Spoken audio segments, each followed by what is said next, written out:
नमस्कार बच्चों, हम आज हिंदी साहित्य का जो आधुनिक काल है उसके द्विवेदी युग पर चर्चा करेंगे। इसके पूर्व के कालांश में हम भारतेंदु युग पर बात कर चुके हैं। उस युग के प्रमुख कवि, उस युग की प्रमुख प्रवृत्तियों और कौन कौन सी सामाजिक और राजनीतिक स्थितियां क्या रही उसके बारे में हम बात कर चुके हैं।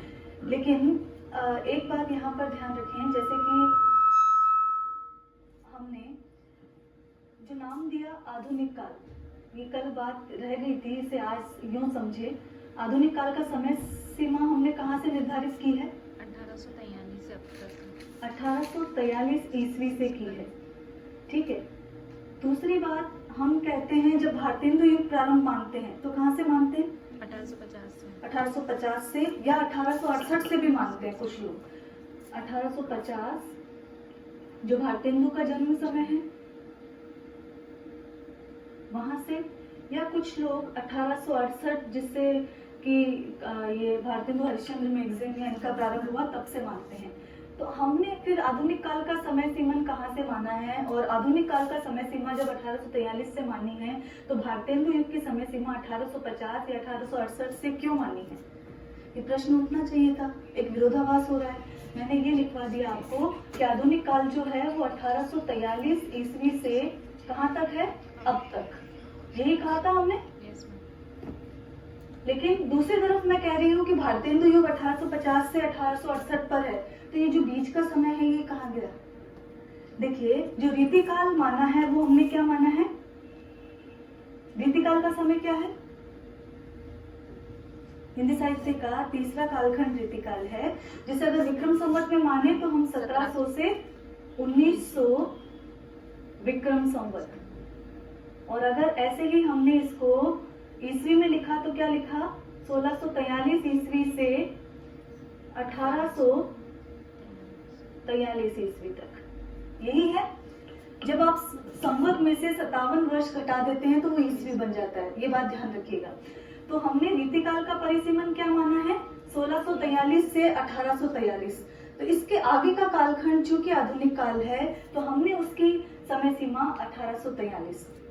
इसकी एक क्रमबद्धता रखने के लिए हमने क्या कर दिया? 1843 ईस्वी से क्या कर दिया? अब तक, वर्तमान तक आधुनिक काल की परिसीमा निर्धारित कर दी। लेकिन अब ये बात आए कि 1843 से 1868 का समय को क्या नाम दें हम? आधुनिक काल तो है, निसंदेह है, लेकिन इसको नाम क्या दें? तो भारतेंदु युग की पूर्व पीठिका है वो। भारतेंदु युग, देखिए ये ऐसा तो हम निर्धारित कर ही नहीं सकते कि 1843 से एकदम ऐसा सूर्य उदित हुआ कि आधुनिक काल का जन्म हो गया। ऐसा तो है ही नहीं। एक सीमा निर्धारित हमने जरूर कर ली, लेकिन उससे भी पहले 1843 से 1868 या अगर 1843 से 1850 का भी अगर समय माना जाए तो उसे क्या कहेंगे हम? भारतेंदु युग की पूर्व पीठिका। वो उस समय ऐसी परिस्थितियां तैयार हो रही थी जब साहित्य में गद्य का आविर्भाव हो, साहित्य में खड़ी बोली का आविर्भाव हो और नाना काव्य विधाओं का उस समय जन्म हो। जो विषय वस्तु है वो बदली। विषय वस्तु केवल श्रृंगार थी जहाँ रीतिकाल में, यहाँ पर जनोन्मुख हुई। और जो आदमी के दुख सुख है, राष्ट्रीयता है, देशभक्ति है, भारत दुर्दशा का चित्रण है, तमाम चीजें पहली बार आई। तो ये एक चीज थी जिसे मैं क्लियर करना चाह रही थी, क्योंकि प्रश्न उठना स्वाभाविक है आपके मन में कि फिर हमने 1643 से 1843 जब रीतिकाल माना है तो इस आधुनिक काल को हम 1843 कहा है तो क्यों कहा है, और फिर 1868 क्यों कह रहे हैं? ठीक है। तो ये आधुनिक काल का हमने प्रथम चरण भारतेंदु युग पढ़ा था, जिसका समय सीमा थी 1868 से 1900 या 1850 से 1900। उसमें जरा भी कंफ्यूज होने की जरूरत नहीं है अगर आप दोनों में से कुछ भी लिखते हैं। भारतेंदु काल पढ़ चुके हैं हम, जिसे एक अन्य नाम क्या दिया गया? पुनर्जागरण काल।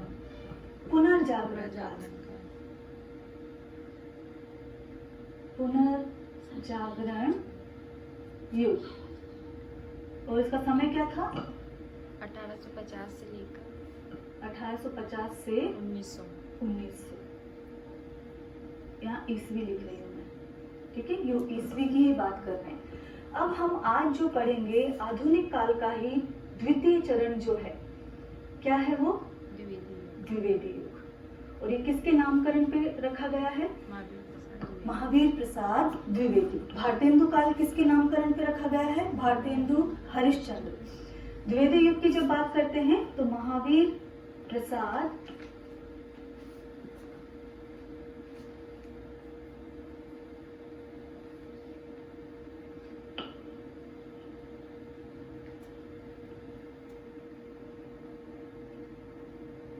और इसका समय क्या है?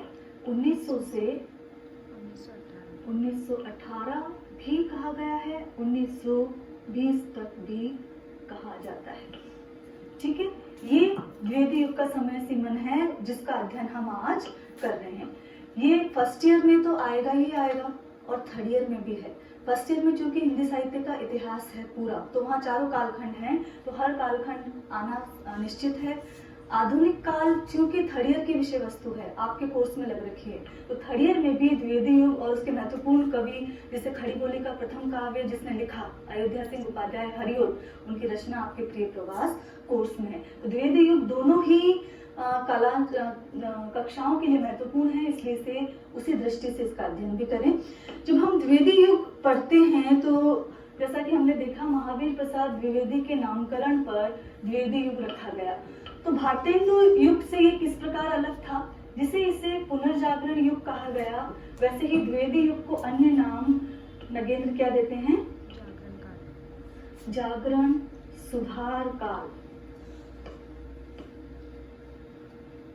ये बात ध्यान रखें, जागरण सुधार काल नाम दिया है द्विवेदी युग को डॉक्टर नगेंद्र ने। अब क्यों दिया है?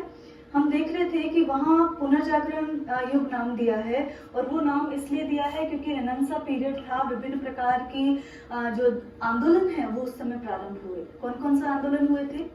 सामाजिक आंदोलन, ब्रह्म समाज की स्थापना हुई थी, प्रार्थना सभा, रामकृष्ण मिशन की स्थापना और थियोसॉफिकल सोसाइटी की स्थापना। और इनकी स्थापना से क्या हुआ था? प्रेस का आविष्कार हुआ था। सबसे पहले छापे खाने का आविष्कार अपने यहाँ, आविष्कार तो हो चुका था लेकिन प्रयोग यहाँ पर होना प्रारंभ हुआ, तो उससे लेखन और मुद्रित सामग्री जो है वो जनता के तक पहुँचने लगी। उसके लिए एक जनता की भाषा की आवश्यकता हुई। वो अंग्रेजी में अगर वो करते तो अधिक जनता जनसमूह तक नहीं पहुँच सकता था, इसलिए क्या किया गया? वो रचनाएं हिंदी में छापी गई। दूसरी बात, एक सामाजिक जागृति का बीड़ा उन्होंने उठाया।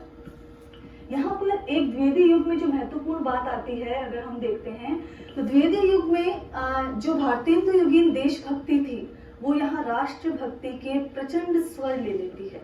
वहाँ देशभक्ति को जागृत कर दिया भारतेंदु युगीन कवियों ने, लेकिन यहाँ द्विवेदी युगीन कवियों ने जनता के मानस में ये बताया कि आप अंग्रेजी हुकूमत के गुलाम क्यों हैं, तो उससे मुक्ति आपको प्राप्त करनी है। तो 1900 से 1920 का जो टाइम पीरियड है, जो समय सीमा है, जिसमें नाना आंदोलन तो होते ही हैं, उस आंदोलन की पृष्ठभूमि में ही द्विवेदी युगीन काव्य लिखा जाता है।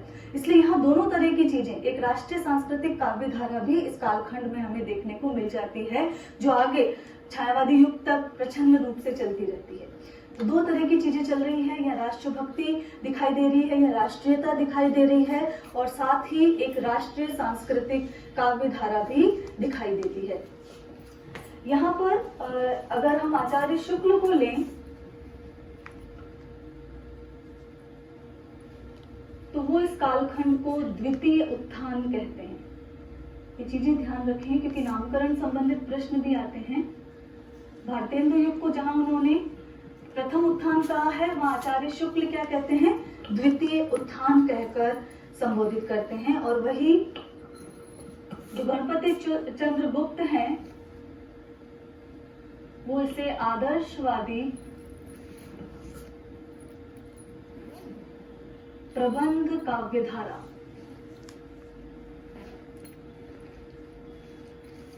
कौन कह रहे हैं? गणपति चंद्र गुप्त।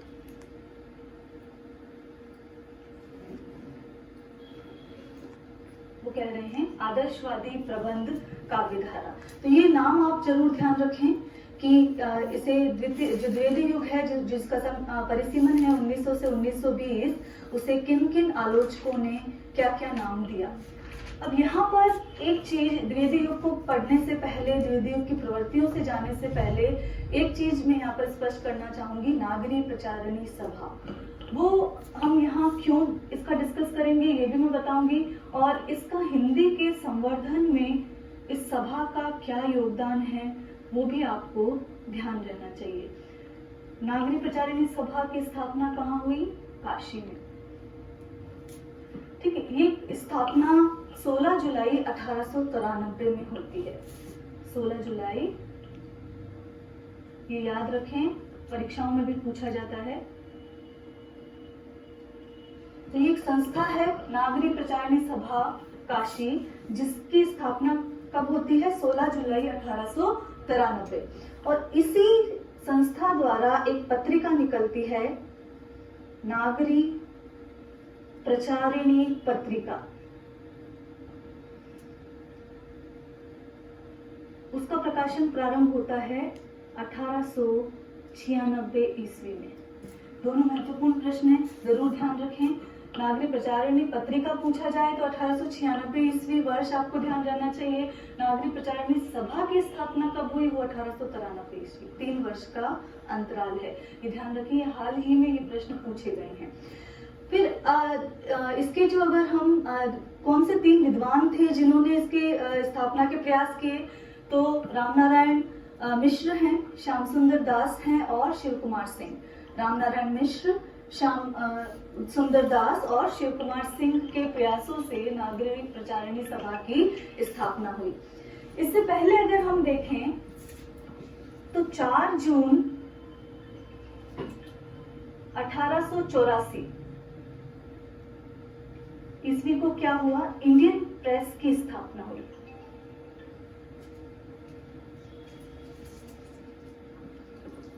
अब ये क्यों बताया जा रहा है? 4 जून 1884 को इंडियन प्रेस की स्थापना जब हुई, तो इसके माध्यम से ही काशी नागरी प्रचारिणी सभा के विभिन्न प्रकाशन जो थे वो सामने आए। इसके बाद हमने 1884 से यात्रा शुरू होती है, इंडियन प्रेस की स्थापना होती है, जो कई महत्वपूर्ण प्रकाशन हिंदी के निकालती है। इसमें से एक महत्वपूर्ण प्रकाशन ये भी है नागरी प्रचारिणी पत्रिका। समझ आ गया? यहाँ तक क्लियर है? इसके बाद हम देखते हैं, हमने बात की 1893 ईस्वी में क्या हुआ था? 1893 में नागरी प्रचारिणी सभा। मैं इसको यहाँ पर संक्षिप्त रूप में लिख रही हूँ। नागरी प्रचारिणी सभा की स्थापना हुई। और 1896 में क्या हुआ? नागरी प्रचारिणी पत्रिका का नागरी प्रकाशन हुआ। प्रचारिणी पत्रिका का प्रकाशन प्रारंभ हुआ। इसके बाद 1900 ईस्वी में इंडियन प्रेस से ही जो द्विवेदी युग की महत्वपूर्ण पत्रिका है सरस्वती, इसका प्रकाशन प्रारंभ होता है। अच्छा, एक बात यहाँ हम भूल गए, जब हम नागरी प्रचारिणी सभा की बात करते हैं तो इसके पहले जो अध्यक्ष हुए वो श्याम सुंदर राधा कृष्ण दास हैं।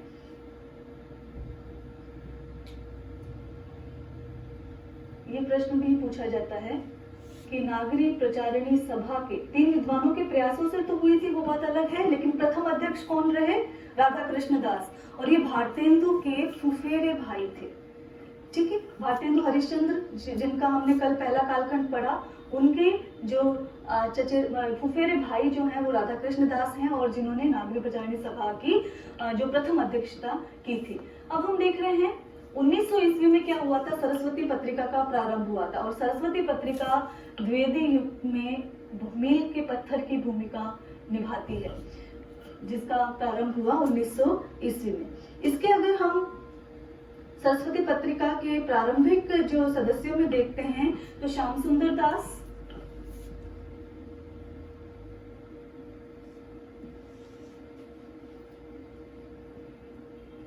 राधा कृष्ण दास,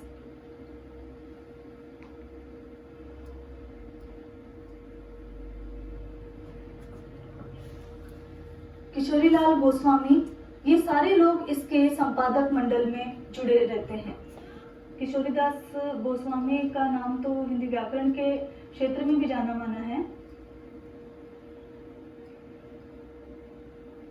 कार्तिक प्रसाद, ये सारे विद्वान इसके संपादक मंडल से जुड़े रहते हैं। सरस्वती पत्रिका में उस समय हिंदी की महत्वपूर्ण रचनाएं छप रही थी या छपने का प्रयास किया जा रहा था। हिंदी के जो विद्वान थे उन्हें प्रोत्साहन दिया जा रहा था कि वे हिंदी में लिखें और शुद्ध लिखें। एक बड़ा परिवर्तन आता है 1903 में, जब क्या होता है, महावीर प्रसाद द्विवेदी इसके संपादक बनते हैं।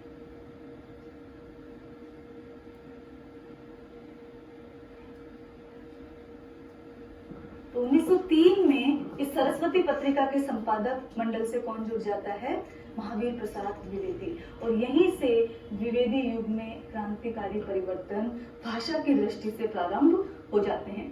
द्विवेदी न केवल नाना रचनाकारों को हिंदी में लिखने के लिए प्रोत्साहित करते थे, बल्कि अनेक कमजोर रचनाओं को खारिज भी कर दिया करते थे, या फिर कुछ ऐसी रचनाएं आती थी जिसमें वार्तनिक अशुद्धियां रहती थी, वे स्वयं बैठकर उसे सुधार किया करते थे और फिर सरस्वती में प्रकाशित किया करते थे। तो ऐसे क्या होता था कि नए लेखकों को प्रोत्साहन मिलता था। तो ये काम महावीर प्रसाद द्विवेदी ने किया, भाषा में जो है परिष्कार लाने का कार्य किया। इसलिए भी इस कालखंड का ये नाम हम यूँ समझ सकते हैं कि जागरण सुधार काल रखा गया। हालांकि ये जागरण और सुधार केवल भाषिक दृष्टि से नहीं था, प्रवृत्तिगत दृष्टि से भी, सामाजिक दृष्टि से भी चेतना लाने का प्रयास था। लेकिन एक महत्वपूर्ण प्रयास भाषिक दृष्टि से जो खड़ी बोली प्रारंभ हो गई थी उसे व्याकरण सम्मत बनाने का प्रयास पहल किसने किया? महावीर प्रसाद द्विवेदी ने, और वो सरस्वती पत्रिका के माध्यम से किया। अब अगर आपसे प्रश्न पूछा जाता है कि सरस्वती पत्रिका क्या है, तो आप बता सकते हैं। सरस्वती पत्रिका इंडियन प्रेस का एक महत्वपूर्ण प्रकाशन है, जिसका प्रकाशन 1900 में प्रारंभ हुआ। इसके प्रारंभिक सदस्यों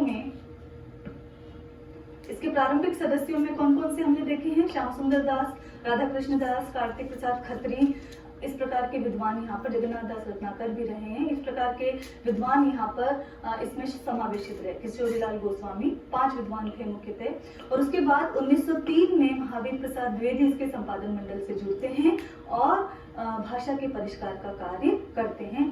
तो इस प्रकार सरस्वती द्विवेदी युग की महत्वपूर्ण पत्रिका है। इस तरह का संक्षिप्त परिचय दे सकते हैं अगर शॉर्ट नोट आता है तो।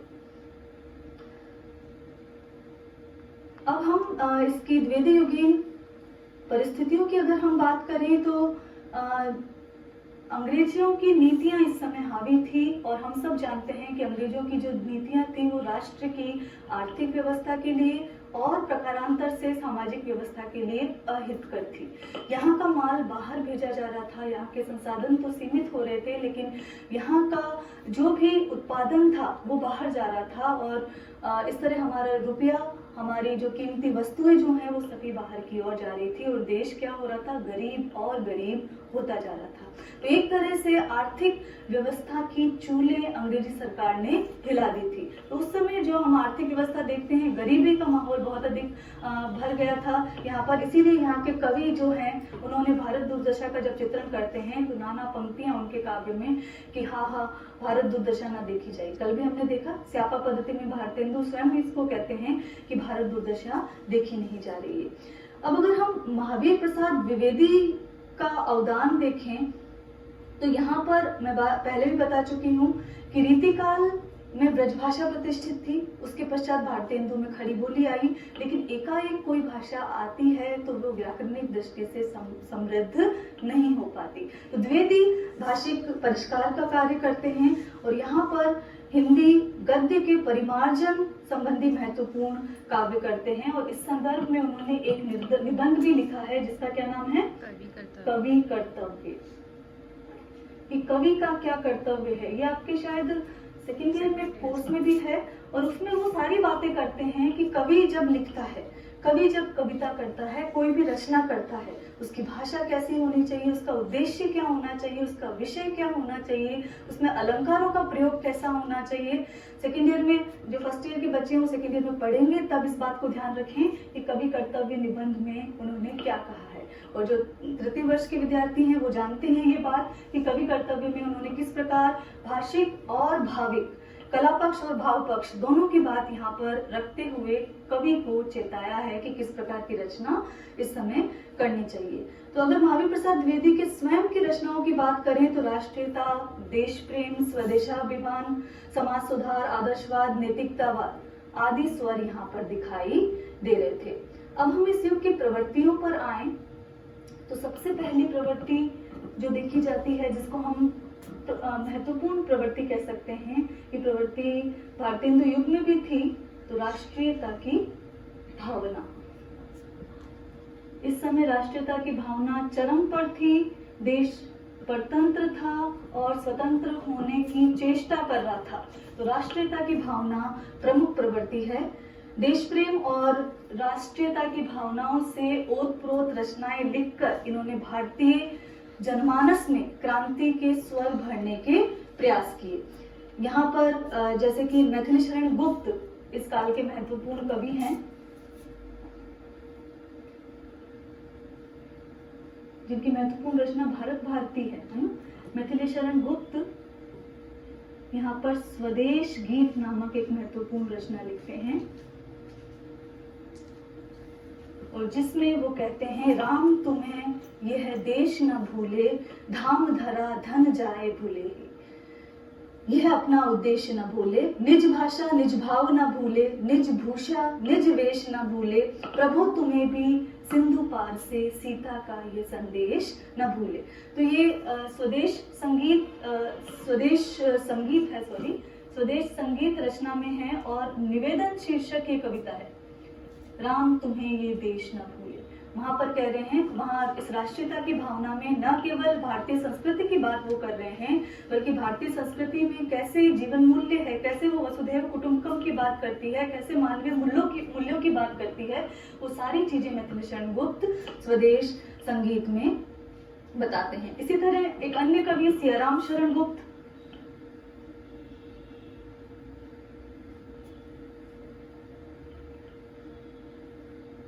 राधा कृष्ण दास, ये सभी जो रचनाकार हैं वो राष्ट्रीयता की भावना से ओतप्रोत रचनाएं उस समय लिख रहे थे। अन्य कवियों में लिख लीजिए आप राम नरेश त्रिपाठी, रूप नारायण पांडे।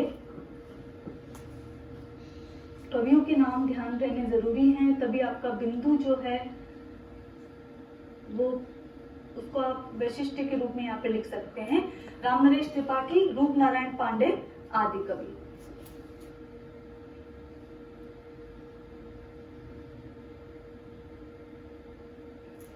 ये पहली प्रवृत्ति होगी राष्ट्रीयता की भावना। दूसरी प्रवृत्ति अगर हम देखें,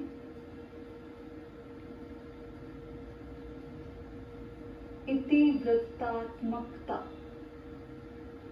यहाँ त आवर्तक है, ये ध्यान रखें। इतिवृत्तात्मकता से तात्पर्य है इतिवृत्त प्रधान रचनाएं। ये इतिवृत्त क्या होता है? जहां कथात्मकता हावी रहे। कथात्मकता क्या होता है? जहां पूरी की पूरी कथा सुनाई जाए। ठीक है, एक छोटी सी कथा नहीं, जहां एक लंबी कथा सुनाई जाए, जहां पर जीवन के नाना जो प्रसंग हैं, नाना जीवन के जो अनुभव है या जीवन की अवस्थाएं हैं, उनका चित्रण किया जाए, तो उसे इतिवृत्त प्रधान रचना कहते हैं या कथात्मकता कहते हैं।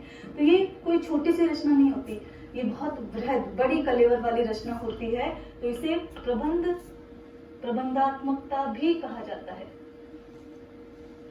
प्रबंध काव्य क्या होते हैं? जिसमें जीवन के विभिन्न पक्षों का चित्रण है, रामायण और महाभारत। तो यहाँ पर भी प्रबंधात्मकता, इतिवृत्तात्मकता या कथात्मकता, ये परस्पर पर्याय के रूप में आप समझ सकते हैं। इतिवृत्तात्मकता शब्द आना चाहिए, आता है तो दिमाग में आप कंफ्यूजन, प्रश्न चिन्ह नहीं उभरने चाहिए, बल्कि आपको समझ आना जाना चाहिए कि इतिवृत्त का मतलब है प्रबंधात्मकता या कथात्मकता या इतिवृत्त प्रधान रचनाएं। तो इस कहने का तात्पर्य ये है कि इस कालखंड में क्या चीजें अधिक लिखी गई? महाकाव्य और खंड काव्य।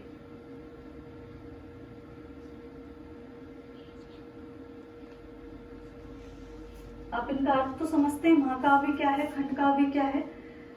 दो प्रकार के काव्य होते हैं, अगर वैसे देखा जाए कलेवर की दृष्टि से तो महाकाव्य, खंडकाव्य और मुक्तक काव्य बांट दीजिए। लेकिन अगर मूल रूप से देखा जाए तो प्रबंध और मुक्तक दो खंडों में बांटते हैं। तो जब हम रीतिकाल की बात करते हैं तो वहाँ मुक्तक काव्य लिखा गया, वहाँ इतना अवकाश ही नहीं था कविता के जीवन के नाना प्रसंगों पर ध्यान दे, वो तो युवावस्था पर ही ठहर गया था, वहाँ केवल श्रृंगार था, इसलिए केवल क्या लिखे गए, मुक्तक काव्य अधिक लिखे गए। रीतिकाल में प्रबंध काव्य अगर लिखे भी गए तो वो वहाँ पर काव्य रीति से संबंधित थे, जिसमें आप अलंकार, रस, लक्षण ग्रंथ जो लिखे गए, लक्षण उदाहरण ग्रंथ, वो प्रबंध काव्य थे।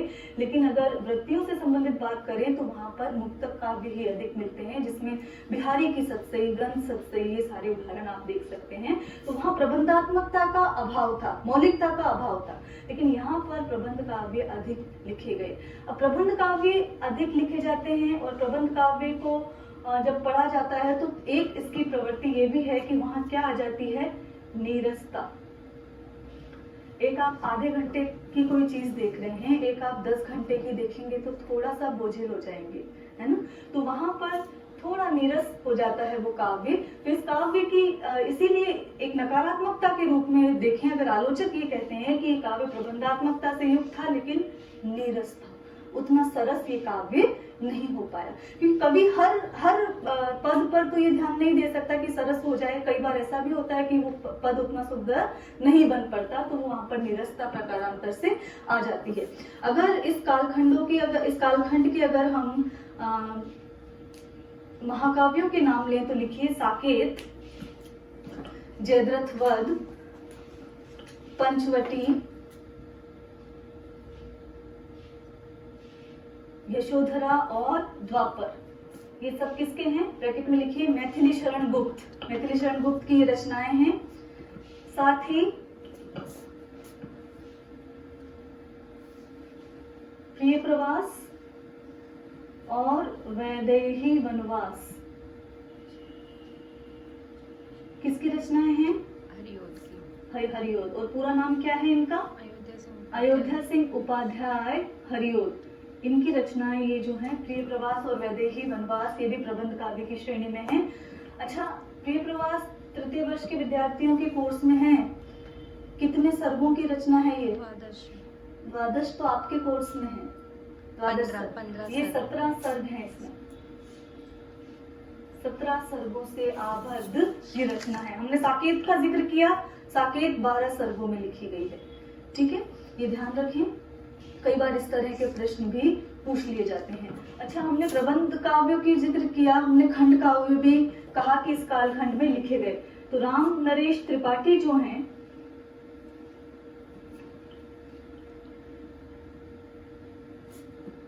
उनके मिलन, पथिक और स्वप्न, ये जो ग्रंथ है ये खंड काव्य की श्रेणी में आते हैं। खंड काव्य क्या है, इसमें जीवन के किसी एक भाग का चित्रण है, लेकिन वो भी कथात्मकता को लिए हुए है। जैसे कि अगर आप महाभारत में केवल कर्ण के जीवन पर आधारित कोई रचना देखते हैं या अर्जुन के जीवन पर आधारित कोई रचना देखते हैं, तो वो एक प्रबंध का एक भाग है, लेकिन एक खंड है, लेकिन वो भी अपने आप में संपूर्ण है, मतलब उसे उस प्रबंध से अलग करके रखा जा सकता है। तो वो क्या है, खंड काव्य है। और इसके राम नरेश त्रिपाठी ने मिलन, पथिक और स्वप्न जैसी रचनाएं यहाँ पर की। तो दूसरी प्रवृत्ति हमने क्या लिखी, इतिवृत्तात्मकता, जिसमें हमने ये देखा कि प्रबंध और खंड काव्य की रचना जो है, जो कि प्रबंधात्मकता से युक्त थी और जो रीतिकाल से हटकर जो प्रवृत्ति थी, वो इस समय ऐसे काव्य रचना की गई। अगली प्रवृत्ति जो हम देखेंगे यहाँ पर, आदर्शवाद और नैतिकता।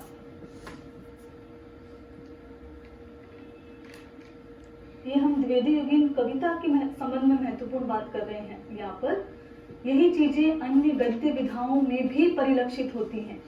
आदर्शवाद एवं नैतिकता इस कालखंड की अन्य महत्वपूर्ण प्रवृत्ति है। देखिए, समाज में बहुत सारी विसंगतियां थी, तो समाज कैसा होना चाहिए, कवि इसका प्रयास कर रहा था। तो उसके लिए इसको क्या शरण लेनी पड़ रही थी, आदर्श की शरण लेनी पड़ रही थी। इसीलिए जब हम देखते हैं कि इस समय समय के अगर प्रेमचंद युगीन हिंदी उपन्यासों को देखते हैं तो वहां भी प्रेमचंद आदर्श की स्थापना का स्वर देते हैं कि कैसे चीजें होनी चाहिए। एक यूटोपिया जो हम आज समझते हैं, उस यूटोपिया की बात वो करते हैं, नैतिक होने की बात करते हैं। वास्तविक जीवन में क्या हो रहा है उन विसंगतियों का जिक्र नहीं किया जाता, बल्कि कैसा होना चाहिए, एक आदर्श पुत्र किस तरह होना चाहिए, आदर्श पत्नी किस तरह होनी चाहिए। इसी तरह साकेत आता है कि जहाँ एक पत्नी का जिक्र है कि आदर्श जो नारी है वो कैसी होनी चाहिए, तो उर्मिला को उन सारे गुणों से संपन्न वहां पर दिखाया जाता है। तो यहाँ पर आदर्शवाद और नैतिकता चरम पर थी। इससे हटकर कोई बात, सामाजिक बुराइयों की बात, कि कोई व्यक्ति यथार्थ में कैसा हो सकता है, उसका जिक्र यहाँ पर नहीं किया गया। जो आगे हम स्वच्छंदतावाद में, प्रगतिवाद, प्रयोगवाद वहां पर देखते हैं, वो चीजें यहाँ पर नदारद थी। तो आदर्शवाद और नैतिकता की बात की गई। एक और महत्वपूर्ण बात यहाँ पर, उपेक्षित स्त्री पात्रों का चित्रण।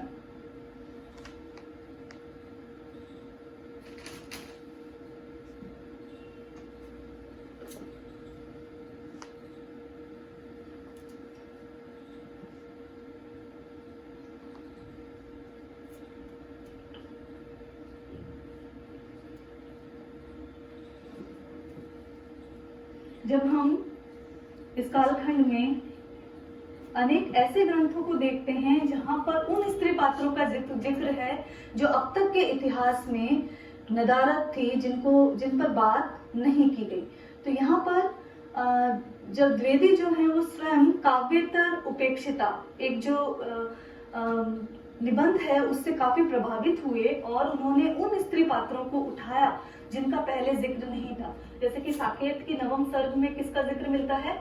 उर्मिला का। ये आप तृतीय वर्ष में पढ़ोगे, फर्स्ट ईयर के विद्यार्थी और थर्ड ईयर के पढ़ रहे हैं। तो उर्मिला जो है, अभी तक आपने सीता को पढ़ा है, रामायण में क्या उर्मिला को देखा है? रामचरितमानस में उर्मिला के चरित्र को देखा है। तो उर्मिला भी तो लक्ष्मण के वियोग में 14 वर्ष रही थी, लेकिन वहां उसका उल्लेख नहीं है। तो ये उर्मिला का उल्लेख करते हैं। बुद्ध के जाने के बाद यशोधरा की क्या स्थिति हुई, वहां उसका उल्लेख है। विष्णु प्रिया की क्या स्थिति हुई, इन सब का जो चित्रण है वो यहाँ पर कौन करते हैं? किसकी रचना है ये? मैथिली शरण गुप्त जो है वो इसमें रचना इनका उल्लेख करते हैं। ये जो विष्णु प्रिया है वो चैतन्य महाप्रभु की जो पत्नी है उन पर आधारित ये काव्य रचना है। वो किस प्रकार वियोग में जीवन व्यक्त करती है चैतन्य महाप्रभु की पत्नी के संदर्भ में। तो ये यहाँ पर ये भी प्रवृत्ति महत्वपूर्ण हुई जिसमें हमने कहा कि उपेक्षित स्त्री पात्रों का चित्रण यहाँ पर किया गया। अगली प्रवृत्ति जो है सामाजिक समस्याओं का चित्रण। ये एक बहुत आम सी प्रवृत्ति है जो उस समय लिखी जा रही थी, भारतीय हिंदू युग में भी थी। सामाजिक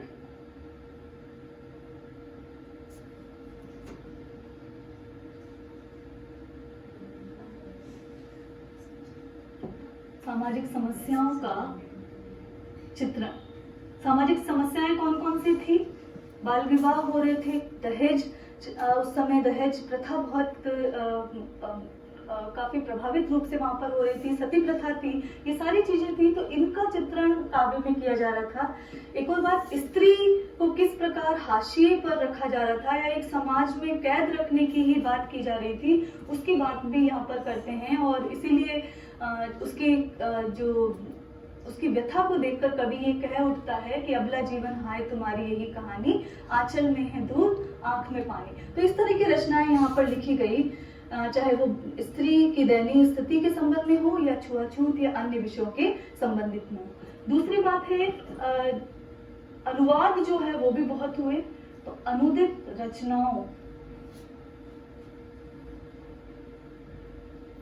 रचनाएं इस समय में बहुत आई, चाहे वो श्रीधर पाठक हो जो कर रहे थे, स्वयं मैथिली शरण गुप्त कर रहे थे, महावीर प्रसाद द्विवेदी कर रहे थे, विभिन्न भाषाओं से महत्वपूर्ण रचनाओं का अनुवाद कहाँ पर कर रहे थे? हिंदी में। जब रचनाओं का अनुवाद किया जाता है तो काव्य समृद्ध होता है। जब हम अंग्रेजी साहित्य को पढ़ते हैं, रशियन साहित्य को पढ़ते हैं, संस्कृत साहित्य को पढ़ते हैं, तो हम ये जान पाते हैं कि वहाँ के समाज में क्या हो रहा है, वहाँ किस प्रकार काव्य विधा में लिखा जा रहा है, और उससे हमारा काव्य समृद्ध होता है। तो अनुदित रचनाओं ने भी हिंदी साहित्य को प्रकारांतर से सजग किया। अब हम बात करते हैं अंत में कला पक्ष पर। अगर कविताओं का कला पक्ष देखें तो यहाँ पारंपरिक छंदों के साथ नए छंदों का प्रयोग किया जा रहा था। जैसे कि अगर हम हरिओद को ही देखते हैं तो वो संस्कृत के वर्ण व्रतों में तो लिख ही रहते हैं, वसंत तिल का छंद का प्रयोग करते हैं, शार्दुल विक्रीडित छंद का प्रयोग करते हैं। उसी के साथ साथ रोला, चौपाई, सवैया, कुंडलिया आदि छंदों का प्रयोग भी इस समय देखा जाता है। तो हिंदी को प्राचीन रूढ़िबद्धता से मुक्त करने में द्विवेदी युगीन कविता जो है वो महत्वपूर्ण प्रयास करती है। अब इस कालखंड के जो प्रमुख कवि हैं उनको हम संक्षिप्त रूप में देख लेते हैं। जो पहले कवि हैं जिनके नाम पर इस काल का नामकरण किया गया है वो क्या है? महावीर प्रसाद द्विवेदी। द्विवेदी, त्रिवेदी, चतुर्वेदी की बात की थी हमने। जो 2 वेद का अध्ययन करने वाला है वो द्विवेदी, इस तरह से भी अर्थ निकलता है। इनका जन्म है 1864 ईस्वी में और इनका देहावसान है 1938 ईस्वी में। यहाँ पर इन्होंने साकेत अनेक कवियों को इन्होंने काव्य हेतु प्रेरणा दी। इसीलिए साकेत में मैथिली शरण गुप्त 1-2 पंक्तियां लिखते हैं। करते तुलसी भी कैसे मानस नाद, करते तुलसी भी कैसे मानस नाद, यदि महावीर का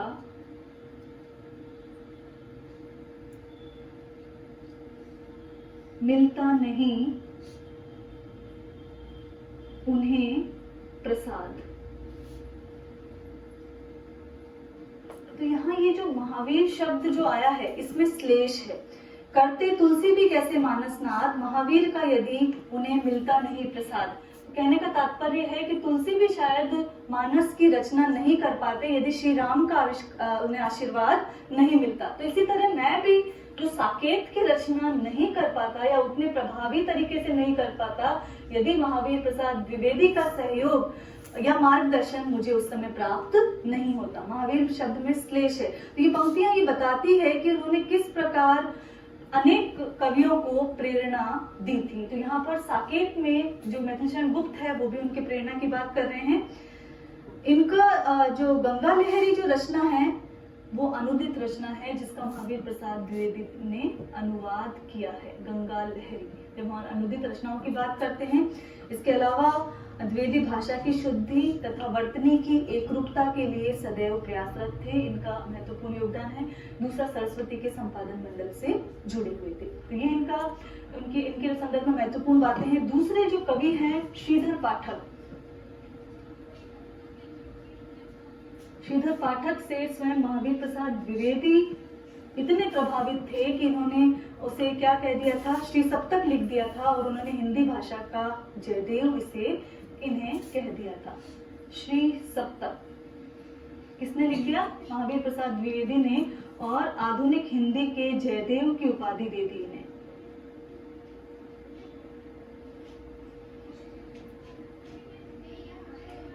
ये बात ध्यान रखें, प्रश्न पूछा जा सकता है कि श्री सप्तक किसने लिखा है? तो द्विवेदी जी ने श्रीधर पाठक की प्रशंसा में श्री सप्तक लिखा है और इसके माध्यम से इन्होंने आधुनिक हिंदी भाषा का जयदेव इन्होंने कह दिया।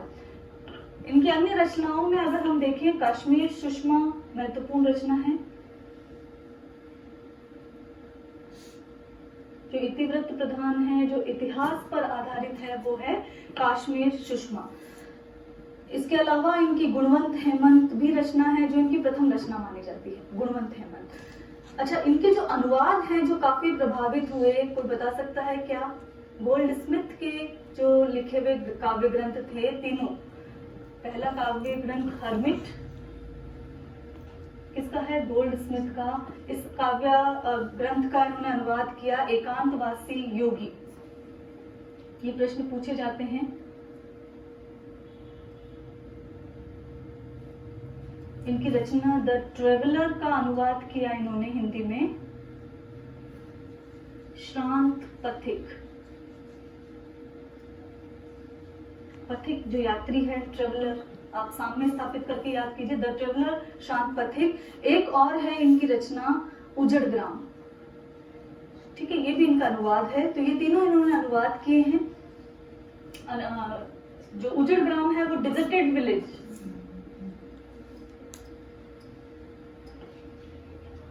डिजर्टेड विलेज का अनुवाद किससे किया है इन्होंने? उजड़ ग्राम।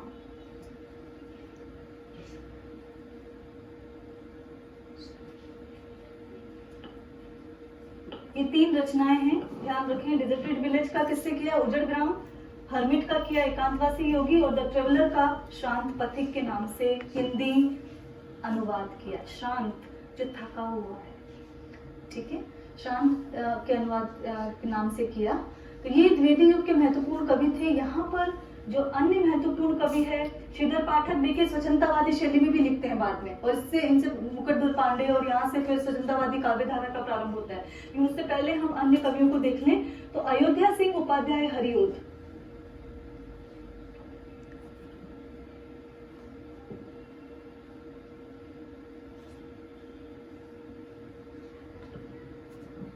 फर्स्ट ईयर के विद्यार्थियों से मैं पूछ रही हूँ, क्या हरिओद को पढ़ा है आपने? नहीं पढ़ा? नहीं पढ़ा है तो आज सामान्य हिंदी की किताब जाकर खोलना, उनकी रचना आपके कोर्स में लग रखी है। इंद्र का गर्वहरण नाम से है, या गोवर्धन धारण प्रसंग के नाम से है।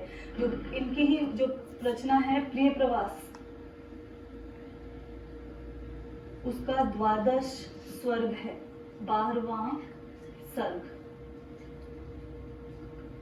देखिए अयोध्या सिंह उपाध्याय हरिओद जो है वो प्रिय प्रवास रचना लिखते हैं, जिसे खड़ी बोली का प्रथम महाकाव्य माना जाता है।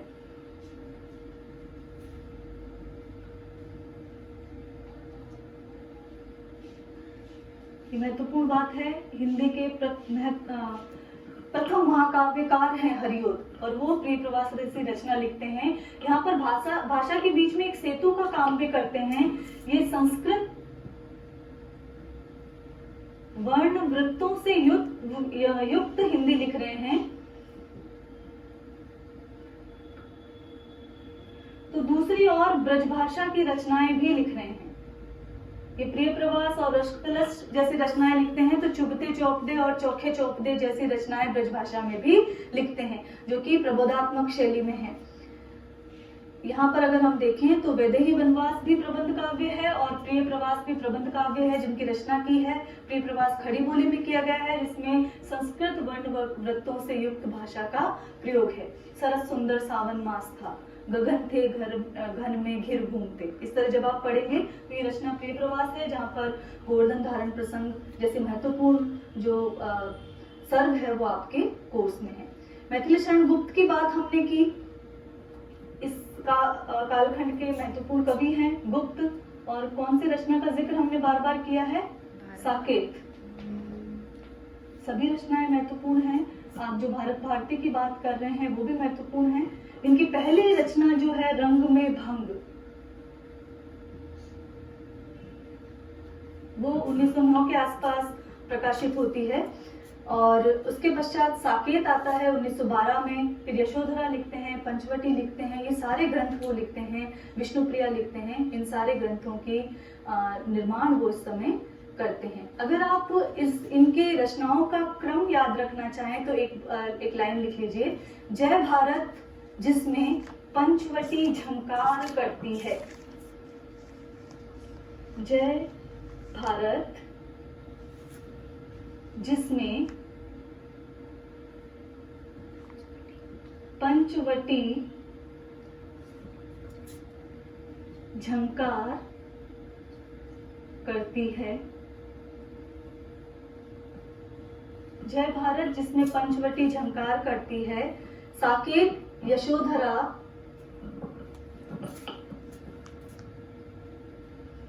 साकेत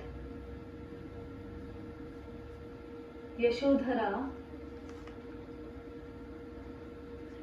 द्वापर का भारत है,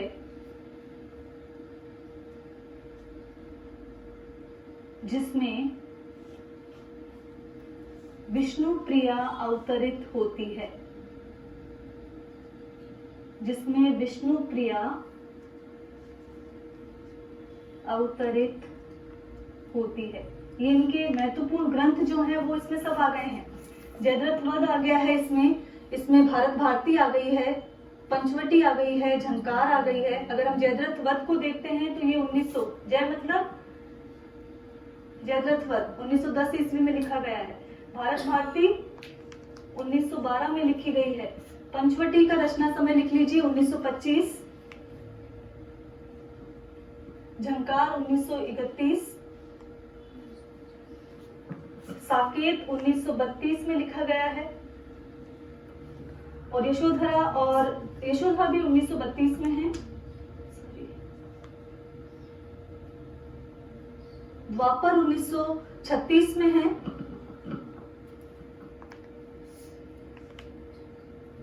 यहाँ ये जो भारत है वो जय भारत से संबंधित है, जय भारत रचना है, ठीक है, और वो 1952 में लिखी जाती है। जय भारत 1952 और विष्णु प्रिया 1957। तो कालक्रम के हिसाब से आप इन रचनाओं को इस प्रकार याद रख सकते हैं। रंग में भंग और सिद्धराज आदि भी इनकी महत्वपूर्ण रचनाएं हैं। चंद्रहास और अनग इनने नाटक लिखे हैं। तो बहुत सारी रचनाएं लिखी। एक और कवि का जिक्र हमने किया था, राम नरेश त्रिपाठी, जिन्होंने खंड काव्य लिखे, मिलन, पथिक और स्वप्न जैसे महत्वपूर्ण काव्य लिखे, जिसमें प्रकृति का चित्रण है, साथ ही स्वच्छंदतावाद का पहले पहल वहां पर हमें जो जिक्र है वो दिखाई देता है।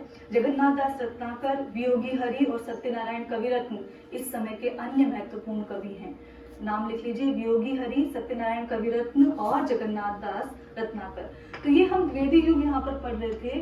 द्विवेदी युग में हमने देखा कि 1900 से 1920 के कालखंड में किस प्रकार भाषा के परिष्कार और परिमार्जन का काम किया गया, और साथ ही काव्य के क्षेत्र में कौन सी नई चीजें आई, जिसमें महत्वपूर्ण चीज है इतिवृत्तात्मकता है यहाँ पर, और जो राष्ट्रीयता की भावना वहाँ देशभक्ति से आगे बढ़ गई है। भारतीय युग में जो देशभक्ति है यहाँ पर राष्ट्रभक्ति बन जाती है, और वो राष्ट्रभक्ति भी क्रांति के स्वर अधिक ले लेती है, क्योंकि जनता को जागृत करना यहाँ पर महत्वपूर्ण काम इन कवियों का रह जाता है। तो स्वतंत्रता के प्रति अलग जगाने का महत्वपूर्ण कार्य कर रहे थे, समाज को विभिन्न समस्याओं से मुक्ति दिलाने का महत्वपूर्ण प्रयास कर रहे थे, और भाषा के स्थापन का महत्वपूर्ण प्रयास द्विवेदी युगीन कवि महावीर प्रसाद द्विवेदी के नेतृत्व में कर रहे थे। आज इतना ही, धन्यवाद।